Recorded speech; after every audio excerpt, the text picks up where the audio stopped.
எடப்பாடி அருகே தட பிரச்சினை காரணமாக கூலிப்படை கும்பல் பெண்கள் மீது தாக்குதல் நடத்தக்கூடிய காட்சிகளை திரையில் பார்த்து வருகிறோம். விவரங்களை தர இருக்கிறார் செய்தியாளர் சிலம்பரசன். விவரங்களை வழங்கலாம். வணக்கம். சேலம் மாவட்டம் எடப்பாடி அருகே நிலப்பிரச்சனை காரணமாக கூலிப்படையை வைத்து பெண்களை தாக்கும் வீடியோ வெளியாகி பெரும் பரபரப்பை ஏற்படுத்தியுள்ளது.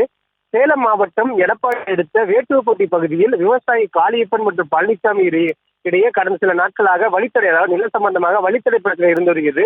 இது சம்பந்தமாக எடப்பாடி உரிமையல் நீதிமன்றத்தில் வழக்கும் நிலுவையில் இருக்கிறது. இந்த நிலையில் காளியப்பன் மகன்கள் மகேஸ்வரன் மற்றும் நாகேஸ்வரன் ஆகியோர் அடியாட்களை வைத்து கடந்த 28ஆம் தேதி 40 ஆண்டுகளாக பயன்படுத்திய அந்த வழித்தடத்தை கம்பி வேலி போட்டு அமைத்ததாக கூறப்படுகிறது.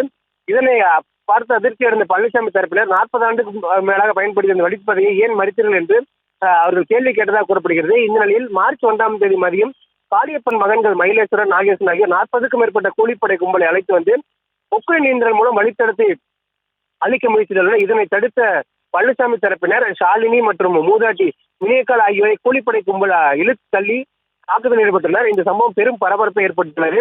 இந்த வழித்தடை பிரச்சனை காரணமாக கூலிப்படையை வைத்து பெண்களை தாக்கும் வீடியோ தற்போது வெளியாகி பெரும் அதிர்ச்சியை ஏற்படுத்தியுள்ளது. இது தொடர்பாக பூலாம்பட்டி காவல்துறையினர் தற்போது வழக்கு பதிவு செய்து விசாரணை மேற்கொண்டு வருகின்றனர். விவரங்களுக்கு நன்றி.